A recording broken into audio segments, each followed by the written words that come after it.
ঢাকা চিড়িয়াখানায় শুনশান নীরবতা, কোনো কোলাহল নেই। ছায়াঘেরা পরিবেশে শুধুই পাখির কিচিরমিচির। ঈদ শেষে সব কোলাহল থেমে যাওয়ায় চোখে ধরা পড়ে বড় পরিবর্তন। রাজধানীর মিরপুরের জাতীয় চিড়িয়াখানার ভেতরটা যেমন জনমানব শূন্য, আবার বাইরেও একেবারে খা খা করছে।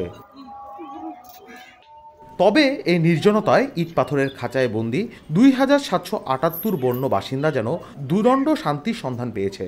তাদের চালচলনে নেই উদ্বেগ, চোখে মুখেও নেই ভয়। ফুরফুরে মেজাজে বেশ উৎফুল্ল তারা, বিরক্ত হচ্ছেন না একটুও। খাওয়া শেষে শান্তিতে ঘুমাচ্ছে, চিৎকার চেঁচামেচি নেই।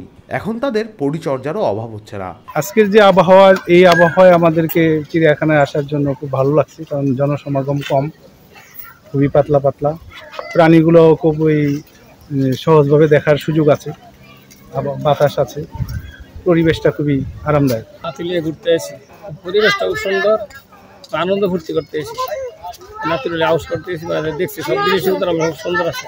ফাঁকা টাকা থাকলে পরে আসা যায়, আর এমনি তো যখন ভিড় থাকে তখন তো আসলে একটু অসুবিধা তো হবেই। ফাঁকা থাকলে বাচ্চা কাচ্চা ছেড়ে দেওয়া যায়, আর যখন ভিড় থাকে তখন বাচ্চা কাচ্চা ছাড়া নিরাপদ না। নির্জন চিড়িয়াখানায় বাঘ মামাকে দেখা গেল শান্ত পায়ে নিজের ঘরেই পায়চারি করতে। হরিণ, জেব্রা ও ঘোড়ার মতো তৃণভোজী প্রাণীরাও অলস সময় পার করছে। হাতিদেরও দেখা গেল শান্তভাবে নিজের ডেরায় সময় কাটাতে।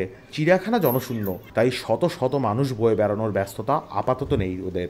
কুমির ও কচ্ছপ অল্প পানিতে গা এলিয়ে রোদ মাখছে শরীরে।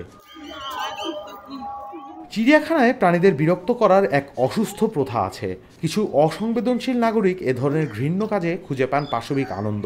নিজস্ব প্রকৃতি ছেড়ে খাঁচা বন্দি থাকা প্রাণীগুলোর এ ধরনের অত্যাচার একদম পছন্দ নয়। চিড়িয়াখানা খালি এই জন্য অনেক ভালো লাগতেছে, আমাদের ঘুরতে কোনো সমস্যা হচ্ছে না, আমরা সব জায়গায় ঘুরে ঘুরে দেখতে পারতেছি।